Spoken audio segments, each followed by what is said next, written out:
ஆண்டவருடைய நாமத்துக்கே மகிமை உண்டாவதாக. இந்த நாளில் நாம் சிந்தனைக்காக தெரிந்து கொண்ட வேத வசனம் 1 பேதுரு 4வது அதிகாரம் 7வது வசனம். 1 பேதுரு 4வது அதிகாரம் 7வது வசனம். எல்லாவற்றிற்கும் முடிவு சமீபமாயிற்று, ஆகையால் தெளிந்த புத்தி உள்ளவர்களாய் இருந்து ஜெபம் பண்ணுவதற்கு ஜாக்கிரதை உள்ளவர்களாய் இருங்கள். ஜெபம் பண்ணுவதற்கு தெளிந்த புத்தி உள்ளவர்களாய் இருந்து ஜாக்கிரதையாய் இருக்க வேண்டுமா? அருமையான தேவனுடைய பிள்ளைகளே, இந்த நாட்களிலே நம்ம எல்லாரும் ஒரு கொடிய காலகட்டத்தை, நம்ம யாரும் எதிர்பார்க்கிறாத ஒரு காலகட்டத்தை கடந்து வருகிறோம்.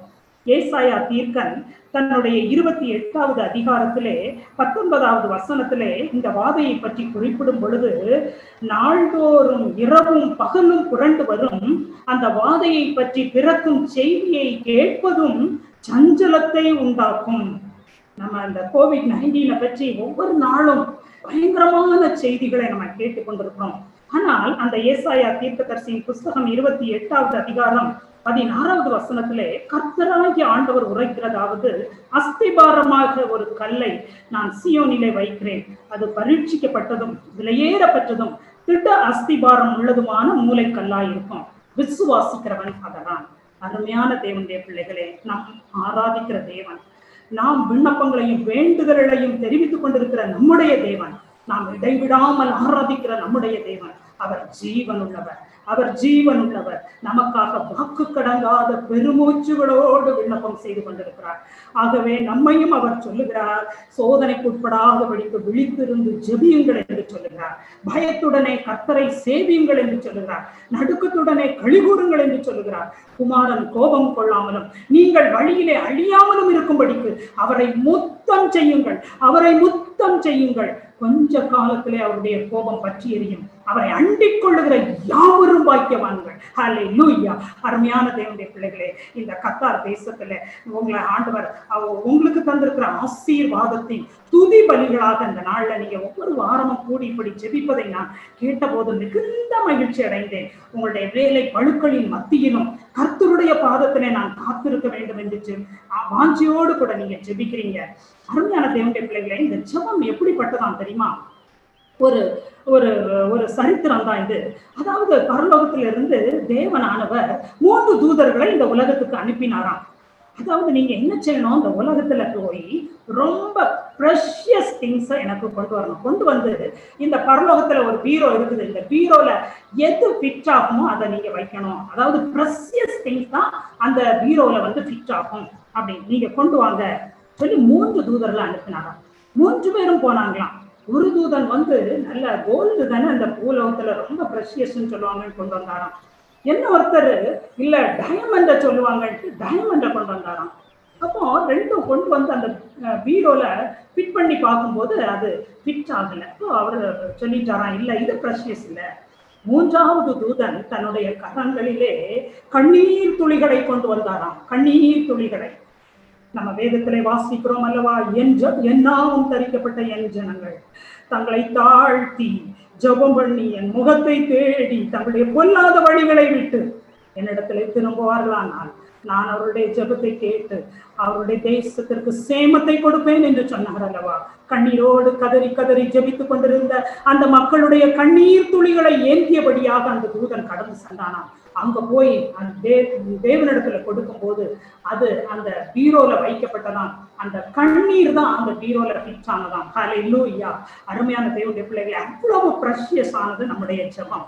இந்த ஜெபத்தின் மகத்துவத்தை நம்ம பார்க்கும் பொழுது வெளிப்படுத்தல் விசேஷம் 8வது அதிகாரம் 3வது 4வது வசனத்தை நான் வாசிக்கிறேன். வெளிப்படுத்தல் 8:3-4. வேறொரு தூதனம் வந்து தூபம் காட்டும் பொற்கலசத்தை பிடித்து பலிபீடத்தின் படியிலே நின்றான்.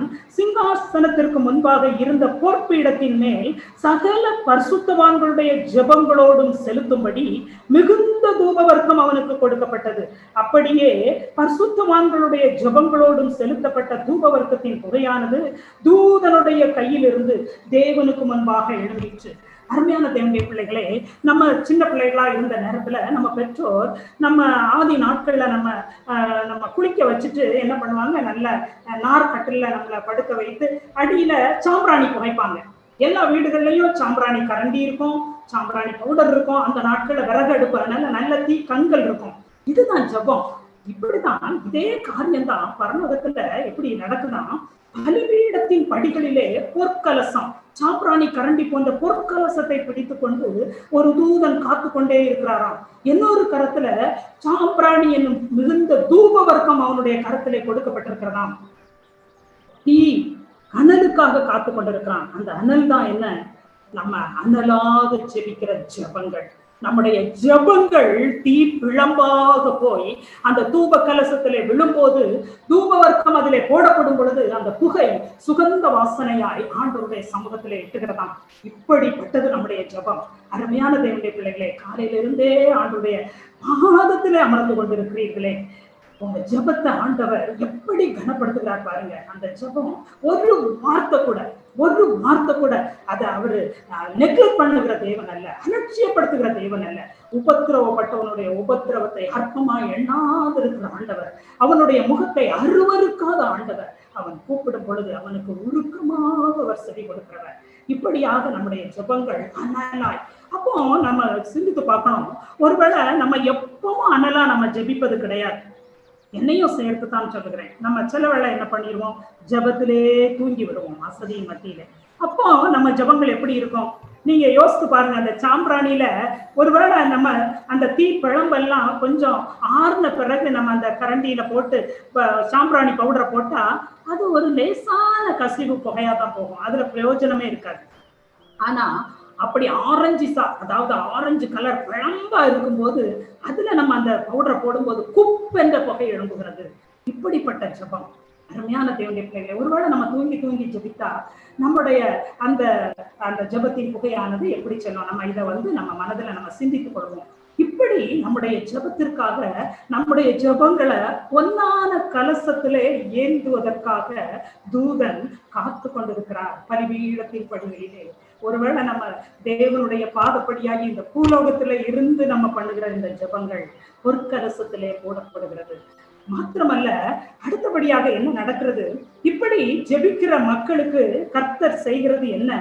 எசேக்கியேல் தீர்க்கதரிசியின் புஸ்தகம் 9வது அதிகாரம் 4வது வசனத்திலே, கர்த்தர் அவனை நோக்கி, எருசலேம் நகரம் எங்கும் உருவ போய் அதற்குள்ளே செய்யப்படுகிற சகல அருவருப்புகளின் நிமித்தமும் பெருமூச்சு விட்டு அழுகிற மனுஷரின் நெற்றிகளில் அடையாளம் போடு என்றார்.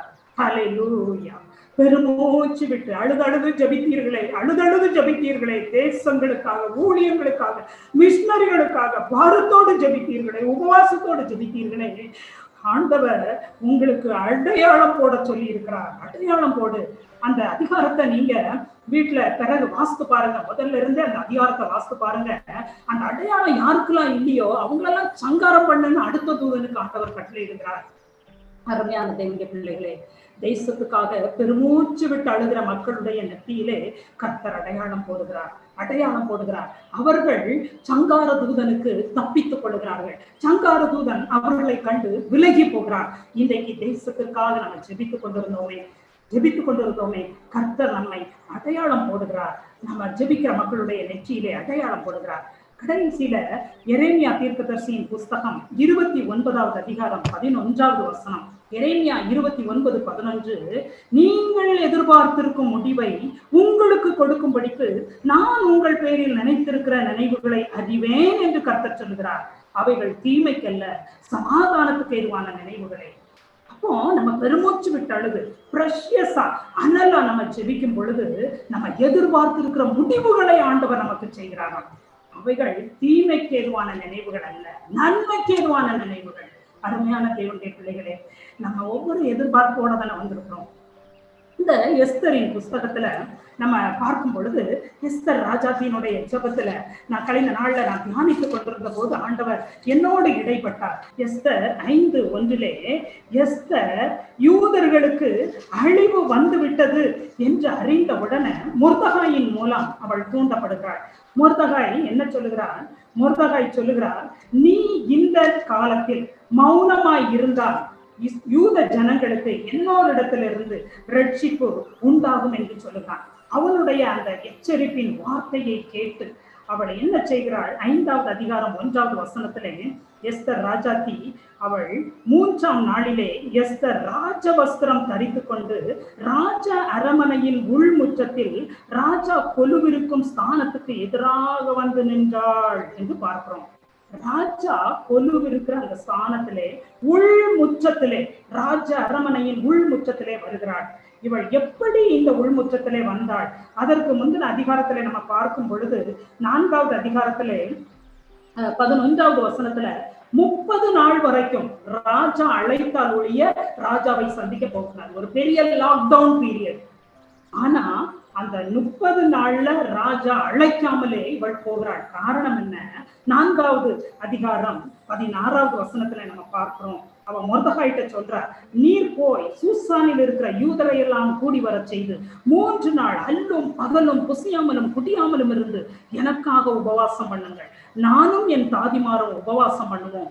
இவ்விதமாக சட்டத்தை மீறி ராஜாவினிடத்தில் பிரவேசிப்பேன், நான் செத்தாலும் சாகிறேன். அருமையான தேவனுடைய பிள்ளைகளே, உபவாச ஜபம் என்பது எதிராளியின் சட்டத்தை மீறுவது. உபவாச ஜபம் என்பது தன்னுடைய உயிரையே பணயம் வைப்பது. ஹல்லேலூயா. எஸ்தர் பணயம் வைத்துக் கொண்டு ராஜாதி ராஜாவினிடத்திலே பணயம் வைத்துக் கொண்டு உலக பிரகாரமான ராஜாவினிடத்திலே அவள் போகிறாள். உள்முற்றத்திலே அவள் வந்து நிற்கிறாள். உள்முற்றத்திலே வந்து நிற்கிறாள். அவள் வந்து அவள் வந்த உடனே அந்த ராஜா அருமையா கேட்கிறார். பொற்செங்கோலை நீட்டுகிறார். நீதியின் செங்கோல் நீட்டப்படுகிறது. ஒருவேளை அந்த செங்கோல் நீட்டப்படவில்லை என்றால் அவள் உடனடியாக கொல்லப்பட வேண்டும். ஆனால் அவளுக்கு பொற்செங்கோல் நீட்டப்பட்டது. கேட்கிறாரு, உனக்கு என்ன வேணும்? ராஜ்யத்துல பாதி கேட்டாலும் உனக்கு தருகிறேன். ஆனா பாருங்க, அவ ராஜாதி ராஜா சர்வ வல்லவரிடத்துல அவ உபவாசித்து ஜெபித்து சென்றதினால ஆண்டவர் அவளுக்கு ஞானமான இருதயத்தை கொடுக்கிறாள்.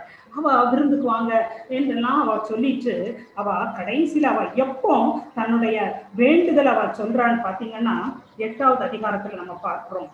8வது அதிகாரத்துல 5வது வசனம், ராஜாவுக்கு சித்தமாயிருந்து அவர் சமூகத்தில் எனக்கு கிருபை கிடைத்து ராஜ சமூகத்தில் நான் சொல்லும் வார்த்தை சரி என்று காணப்பட்டு அவருடைய கண்களுக்கு நான் பிரியமாய் இருந்தால் ராஜாவின் நாடுகளில் எல்லாம் இருக்கிற யூதரை அழிக்க வேண்டும் என்று அந்த ஆமான் தீவினையாய் எழுதின கட்டளைகளை செல்லாமல் போக பண்ணும்படி எழுதி அனுப்ப வேண்டும்.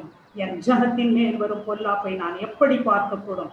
என் குலத்துக்கு வரும் அழிவை நான் எப்படி சகிக்க கூடும் என்றாள். அருமையான தேவனுடைய பிள்ளைகளை, இந்த சம்பவம் நமக்கு தெரிஞ்ச சம்பவம். என்ன அருமையா அவ சொல்றா பாருங்க. எனக்கு இந்த ஒரு பெரிய அந்த திட்டத்தை அதை செல்லாமல் போக பண்ண வேண்டும். அப்படியே நடந்தது. ராஜா செவி கொடுத்தார். ஏனென்றால் உள்முற்றத்திலே வந்து விட்டாள். உள்முற்றத்திலே வந்து விட்டாள். தம்மை நோக்கி அந்தரங்கத்திலே கூப்பிடுகிற பிள்ளைகளை ஆண்டவர் வெளியரங்கமாய் பதிலளிக்கிற தேவன் என்பதை நாம் அறிகிறோம். வந்தா அந்த சூசான் நகரம், ஆமான் நிமித்தமாக கலங்கி கொண்டிருந்த சூசான் நகரம், 8வது அதிகாரம் 15வது வசனத்தின் கடைசி பகுதியிலே சூசான் நகரம் ஆர்ப்பரித்து மகிழ்ந்தது. அருமையான தேவனுடைய ஜனங்களே, ஒரு தானியேல் 30 நாள் வரைக்கும் ராஜாவை மாத்திரம் ஆராதிக்க வேண்டும், வணங்க வேண்டும் என்று லாக்டவுன் போடப்பட்ட போதிலும் அவன் தான் தினம் செய்து வந்தபடியே 3 வேளை அவன் தேவனை நோக்கி கூப்பிட்டான். ஒருவேளை அவனை சிங்க கபியிலே போட்டார்கள். ஆனால் சிங்க குட்டிகள் தாழ்ச்சி அடைந்து பட்டினியாய் இருக்கும் கர்த்தரை தேடுறவர்களுக்கோ ஒரு நன்மையும் குறைபடாது. ஒரு நன்மையும் குறைபடவில்லை. கர்த்தர் எத்தனை அற்புதமாய் அவனை காப்பாற்றினார் என்பது நமக்கு தெரியும். அருமையான தேவனுடைய பிள்ளைகளை, அதே நேரத்துல நம்ம எஸ்தரின் புஸ்தகம் 6வது அதிகாரம் 4வது வசனத்திலே ஒரு காரியத்தை பார்க்கிறோம். 4வது வசனம், ஆமான் தான் செய்த தூக்கு மரத்திலே மொர்தெகாயை தூக்கி போட வேண்டும் என்று ராஜாவினிடத்திலே பேசும்படி ராஜ அரமனையின் வெளிமுற்றத்தில் வந்திருந்தான். அப்பொழுது ராஜா முற்றத்தில் இருக்கிறது யார் என்று கேட்டான். இங்க ஒருத்தன் விண்ணப்பத்தோட வந்திருக்கிறான். இவன் எங்க இருக்கான் பாருங்க, வெளிமுற்றத்துல இருக்கிறான். வெளிமுற்றத்துல இருக்கிறான். எஸ்தர் பரம தகப்பனிடத்திலே உபவாசித்து ஜெபித்து வந்தாள் உள்முற்றத்திலே. ஆமான் தூக்கு மரத்தை, தேவனை நேசிக்கிற பிள்ளையாகிய மொர்தெகாய்க்கு என்று தூக்கு மரத்தை செய்து வைத்து விட்டு அதுல மொர்தெகாயை தூக்கி போட பெர்மிஷன் வாங்கும்படியாக வெளிமுற்றத்துல வந்திருக்கான். தீய சிந்தனைகளோட கர்த்தர் சொல்லி இருக்கிறாரே, நான் அக்கிரம சிந்தையோடு இருந்தேன், ஆனால் தேவன் எனக்கு செவி கொடார். அக்கிரம சிந்தையோடு இருந்தேன், ஆனால் தேவன் எனக்கு செவி கொடார். ஆமா, அக்கிரம சிந்தையோட வெளிமுற்றத்துல வந்திருக்கான். ஆனா ராஜா கூப்பிடுறாரு, கூப்பிட்டுட்டு அவர் என்ன வேணும் யாது வேணும் ஒண்ணுமே சொல்லல, அவரே கேட்கிறார், ராஜா கனம் பண்ண விரும்புகிறவனுக்கு என்ன செய்ய வேண்டும். இவன் உடனே என்ன நினைக்கிறான், என்னத்தானே கனம் பண்ணுவாரு, நமக்கு அது தெரியும் அந்த சம்பவம். ஆனால் அவனுடைய எதிர்பார்ப்பு ஏமாற்றமாய் முடிந்தது. அருமையான தேவனுடைய பிள்ளைகளை சிந்தித்து பார்ப்போம். வெளிமுற்றத்தில் வந்த மனிதனுடைய அந்த எண்ணம் நமக்கு தெரியும். அவன் செய்த தூக்கு மரத்துல அவனையே மொர்தெகாய்க்கென்று செய்தான். ஆனால் ஆமானையே தூக்கி போடக்கூடிய ஒரு பரிதாப நிலை வந்தது. இந்த நாட்களிலே சத்துரு தேவனுடைய ஜனங்களுக்கு எதிராக அவன் எவ்வளவோ போராயுதங்களை பிடித்துக் கொண்டிருக்கிறான். அருமையான தேவனுடைய பிள்ளைகளே, நம்ம தேவனை நோக்கி நம்ம கண்களை 123வது சங்கீதத்திலே சொல்லப்பட்டிருக்கிறது அல்லவோ, பரலோகத்தில் வாசமாயிருக்கிற எங்கள் தகப்பனே, வேலைக்காரருடைய கண்களை ஜமான்களுடைய கையை நோக்கி இருக்குமா போல, வேலைக்காரிகளுடைய கண்கள் தங்களை ஜமாட்டியின் கையை நோக்கி இருக்குமா போல, எங்களுக்கு இரக்கம் செய்கிற வரைக்கும் எங்கள் கண்கள் எங்கள் தேவனாகிய கர்த்தரையே நோக்கி கொண்டிருக்கிறது. நாம் அவரை நோக்கி கொண்டிருக்கும் பொழுது சத்துரு எந்த எந்த வலைகளை நமக்கென்று விரித்து வைத்திருக்கிறானோ அந்த வலைகளிலே அவனே விழும்படி கர்த்தர் செய்வார். ஹல்லேலூயா, ஹல்லேலூயா. கர்த்தருடைய நாமத்துக்கு மகிமை உண்டாவதாக. அருமையான தேவனுடைய பிள்ளைகளே, வெளிமுற்றத்தில் வந்த மனிதனுடைய முடிவு பரிதாபமாய் காணப்பட்டது. அடுத்தபடியாக எஸ்தரின் புஸ்தகம் 2வது அதிகாரம் 11வது வசனத்திலே நம்ம வாசிக்கிறோம். 2வது அதிகாரம் 11வது வசனம். எஸ்தருடைய சுக செய்தியையும் அவளுக்கு நடக்கும் காரியத்தையும் அறிய மொர்தெகாய் நாடோறும் கன்னி மாடத்து முற்றத்துக்கு முன்பாக உலாவுவான். கன்னி மாடத்து முற்றத்துக்கு முன்பாக உலாவுவான். மொர்தெகாயை பற்றி நமக்கு தெரியும். மொர்தெகாய் எப்படிப்பட்ட மனிதன் என்பது நமக்கு தெரியும். தன்னுடைய சித்தப்பாவும் சித்தியும் இறந்து போனாங்க. அந்த பிள்ளை அனாதையாக்கப்பட்ட அந்த எஸ்தர் என்னும் அக்சால அவன் தன்னுடைய மகளை போல குமாரத்தியா ஏற்றுக்கொண்டான். அவனுக்கு தங்கச்சி முறை. அது 2வது அதிகாரம் 7வது வசனத்துல நம்ம படிக்கிறோம். அவன் அவளை எடுத்துக்கொண்டு இப்போ ராஜாவுக்கு பெண்களை தேடும் அந்த பெரிய அந்த ப்ராசஸ் நடக்கிறது. அதுல எஸ்தரை கொண்டு போய் விட்டுட்டு அவன் இனி நமக்கு எல்லா வேலையும் முடிந்ததுன்னு சொல்லிட்டு அவன் போகல. அவன் என்ன செய்யறான், அந்த வேற எந்த பெண்களுடைய உறவினர்களும் உலாவினதாக நமக்கு தெரியவில்லை. ஆனா தன்னுடைய தங்கையின் மேல் அவ்வளவு கன்னி மாடத்து முற்றத்திலே அவன் உலாவுகிறான். உலாவி அவளுடைய செய்திகளை எல்லாம் அவன் அறிகிறான். அப்படி கன்னிமாடத்து முற்றத்திலே உலாவினதுனாலதான் அவன் ஒவ்வொரு செய்திகளையும் அறிந்து அழகழகா எஸ்தருக்கு அவன் செய்திகளை அனுப்ப முடிந்தது. அந்த மொர்தெகாய்க்கு என்ன நடந்தது என்பது நம்ம எல்லாருக்கும் தெரியும். 10வது அதிகாரம் 2-3 வசனங்களை நம்ம வாசிக்கும் போது, வல்லமையும் பராக்கிரமமான அவனுடைய எல்லா செய்கைகளும் ராஜா பெரியவனாக்கின மொர்தெகாயினுடைய மேன்மையின் வியர்த்தங்களும் மேதியா பெர்சியா ராஜாக்களின் நடபடி புஸ்தகத்தில் அல்லவோ எழுதியிருக்கிறது. யூதனாகிய மொர்தெகாய் ராஜாவாகிய அகாஸ்வேருவுக்கு இரண்டாவது ஆனவனும் யூதருக்குள் பெரியவனும் தன் திரளான சகோதரருக்கு பிரியமானவனுமாயிருந்ததும் அன்றி தன் ஜனங்களுடைய நன்மையை நாடி தன் குலத்தாருக்கெல்லாம் சமாதானம் உண்டாக பேசுகிறவனாயிருந்தான். கன்னிமாடத்து முற்றத்திலே உலாவின மொர்தெகாயை பற்றி நம்ம பார்ப்போம். அருமையான தேவனுடைய பிள்ளைகளை, கடைசியாக நம்ம ஒரு காரியத்தை நம்ம பார்க்க போறோம். லூக்கா 22வது அதிகாரம் 55வது வசனம்.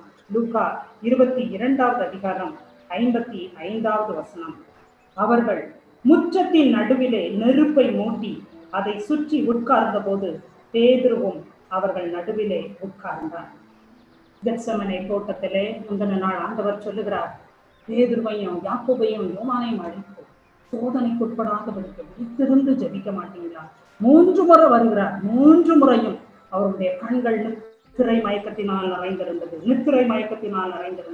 ஆண்டவர் அவன்கிட்ட நல்ல அவரு பிரிகாஷனா அவரு சொல்றாரு, எப்பா நீ சேவல் கூவுவதற்கு முன்னால நீ 3 முறை என்னை மறுதளிப்பாய். எச்சரிப்பின் சத்தத்தை கேட்கும். அவன் சொல்லிட்டான், நான் எப்படி ஆண்டவரை மறுதளிப்பேன், நான் எப்படி அதை செய்யவே மாட்டேன். ஆனா நமக்கு தெரியும், அவன் எங்க போய் இருந்தான்? சேவகரோடு, அந்த பிரஜாதி மக்களுடைய அரமனை முற்றத்திலே அவன் போய் சேவகரோடு கூட குளிர் காய்ந்து கொண்டிருந்தான்.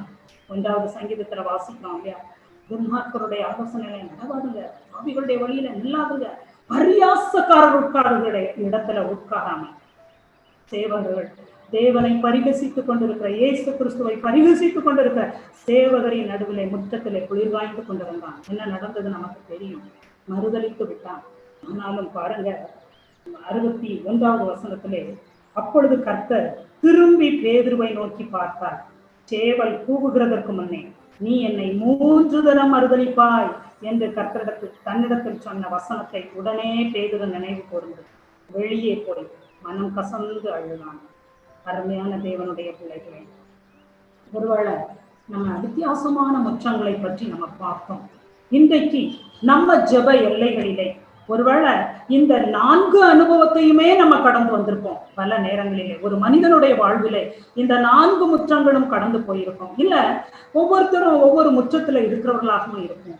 இந்த நாளிலே ஆண்டவர் நம்மை உள் முற்றத்திலே இருக்கும்படி ஆண்டவர் எதிர்பார்க்கிறார். உள் முற்றத்திலே எஸ்தர் 3 நாள் உபவாசம் இருந்து தன் தாதிமாரோடு கூட உபவாசித்து தன் குலத்தாரின் நன்மைக்காக போனார். தன்னுடைய பர்சனல் காரியங்களுக்காக போகல, தேசத்துக்காக போனார். அருமையான தேவனுடைய பிள்ளைகள், மிஸ்பா பிரேயர் செல்லின் அங்கத்தினர்களே, தேசத்துக்காக திறப்பிலே நிற்கிறீர்களே, தேசத்துக்காக திறப்பிலே நிற்கிறீர்களே, ஒரு ரிஜிஸ்டரை போல நிற்கிறீர்களே, உள்முற்றத்திலே நிற்கிறீர்களே, கர்த்தர் நிச்சயம் நீதியின் செங்கோலை பிடித்துக் கொண்டிருக்கிற நம்முடைய தேவாதி தேவன், கர்த்தாதி கர்த்தர், ராஜாதி ராஜா அந்த செங்கோலை நீட்டுகிறார். என்ன வேண்டும் என்று கேட்கிறார், என்ன வேண்டும் என்று கேட்கிறார். நம்முடைய விண்ணப்பங்களை சொல்ல அதை கேட்க ஆவலாய் இருக்கிறார்.